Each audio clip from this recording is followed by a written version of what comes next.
Salut les cryptophiles, j'espère que vous allez bien. Tous ces temps et depuis un certain moment, on entend dire que certaines personnes vendent leurs billes. Et on entend dire qu'ils les vendent à 100 francs, à je ne sais quel montant. Mais bon, il y en a qui vendent leurs billes, qui s'en débarrassent parce qu'ils se trouvent parfois dans des situations compliquées, des situations délicates, des situations d'urgence pour lesquelles ils aimeraient réagir aussi rapidement.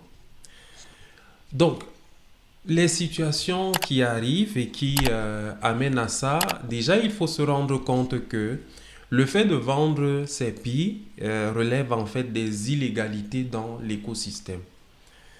Ça relève des comportements qui enfreignent les principes et les lois définis par la Cortim et ça nous expose à certaines sanctions, parmi lesquelles le fait du blocage de notre compte pour 100 ans et d'autres sanctions éventuellement. Bon, peut-être parfois on se demande, on se dit, mais quand je vais vendre, qui va connaître que j'ai véritablement vendu contre, contre peut-être la monnaie fiat ou peut-être un autre actif de crypto-monnaie, qui va connaître comment la Core Team arrive à savoir que j'ai fait une opération qui est frauduleuse. Personnellement, je ne sais pas comment ils arrivent à le savoir. Je ne sais pas s'ils le détectent même dans... je ne sais pas quel canal est utilisé pour le savoir, mais toujours est-il que on... c'est quelque chose qui n'est pas encouragé, qui est découragé dans l'écosystème. Et même si des sanctions ne suivent pas, le simple fait que ce soit défini comme un principe à suivre, c'est déjà quelque chose. Maintenant, une autre chose que je veux dire, c'est que pourquoi vendre ses billes? Imaginez quelqu'un, par exemple, qui vend ses billes à, on va dire, 100 francs la pièce, qui vend ses billes à 200 francs la pièce, parce que justement, les gens le font, ils le vendent à ce prix-là. Imaginez la frustration de cette personne-là si jamais le billet venait même à avoir juste la valeur d'1 dollar. C'est-à-dire, il a vendu ses billes à 1 dollar, à 100 francs. Et puis, du coup, le billet vient à valoir juste 1 dollar, juste 1 dollar. Imaginez un peu la frustration de cette personne-là. Imaginez la frustration de cette personne si jamais au mainnet ouvert, on ne sait pas quand ça va arriver, le billet vient à valoir 10 dollars. Imaginez sa frustration.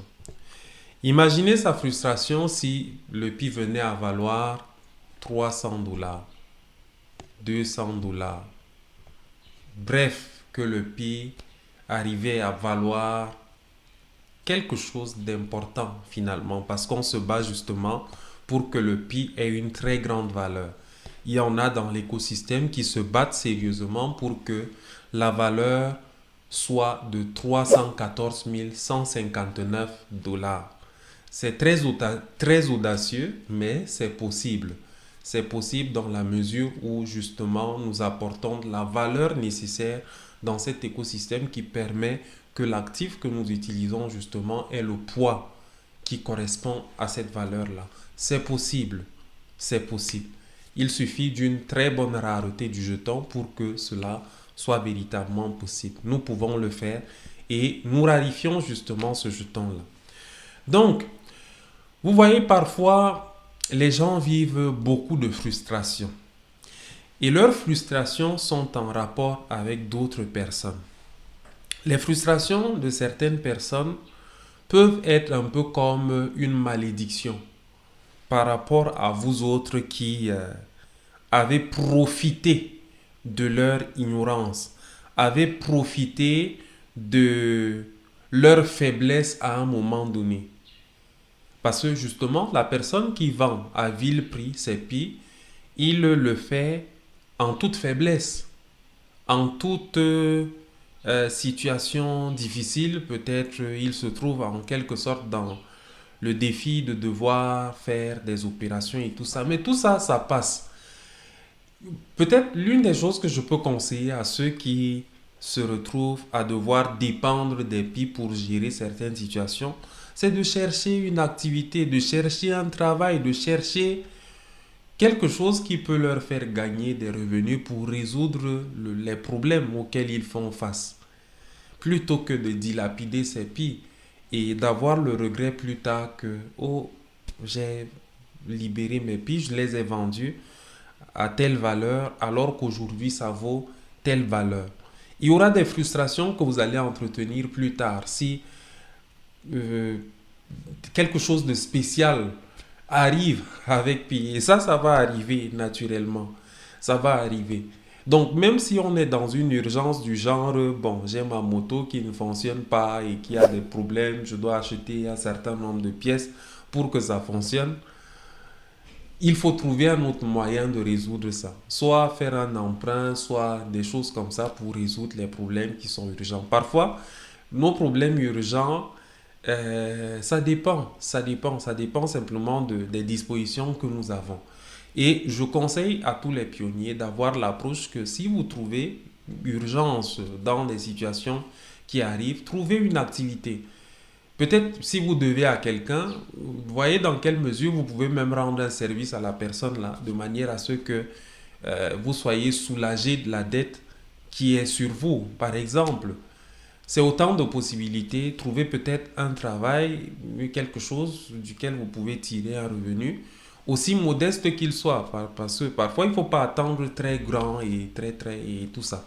Donc, il faut parfois faire avec ce qu'on a à sa portée et développer à partir de là. De toutes les façons, il faut rester actif, il faut rester productif. Donc, vraiment, ceux qui achètent les pis à vil prix chez ces personnes qui le vendent également, parce que moi-même j'ai eu des sollicitations dans ce sens et j'ai découragé d'ailleurs les personnes qui allaient dans ce sens de faire de telles opérations. Je conseille donc de manière très claire et en étendant l'information, en fait mon conseil à tout le monde, que si vous êtes dans cette situation-là, vraiment, ces pis que vous avez récoltés avec les batailles, la patience, l'endurance que vous avez fait preuve, le mieux vraiment c'est d'aller créer de la valeur à travers un travail, à travers une activité de laquelle vous pouvez gagner un revenu. C'est vrai que c'est pas facile parfois. On se lance même dans un travail, on n'a pas le revenu qu'il faut pour pouvoir gérer certaines situations. Mais vraiment, il faut trouver de toutes les façons un moyen de résoudre ça sans dilapider vos pis, sans les dilapider. L'autre moyen, une alternative que vous pouvez utiliser, bon, peut-être, c'est, je sais pas, ça dépend maintenant du pays où vous êtes. Dans d'autres pays où il y a quand même déjà de la valeur qui est créée avec Pi, vous pouvez peut-être trouver une alternative. Peut-être euh, un engagement que vous pouvez prendre chez quelqu'un, vous avez des Pi, en attendant que le mainnet ouvert arrive, peut-être vous pouvez prendre un engagement du genre une valeur quand même importante qui au moins correspond à la valeur que nous avons sur le marché, comme sur CoinMarketCap particulièrement. Vous le vendez comme ça et peut-être il peut garder ça s'il a des USDT ou peut-être un peu d'argent. Vous pouvez profiter pour résoudre vos problèmes entre-temps. Et plus tard, quand les pistes seront valorisées, peut-être il pourra vous les retransférer et vous trouverez l'autre moyen de le rembourser et tout ça. Ou bien vous remboursez simplement avec les PI qui sont là et il déduit en fonction du montant qu'il vous a accordé. Donc bref, il faudrait, nous Africains particulièrement, faudra faire preuve d'intelligence alors qu'on évolue dans ce projet-là. Pensons vraiment dans le long terme. Pensons pas à nos problèmes parfois direct.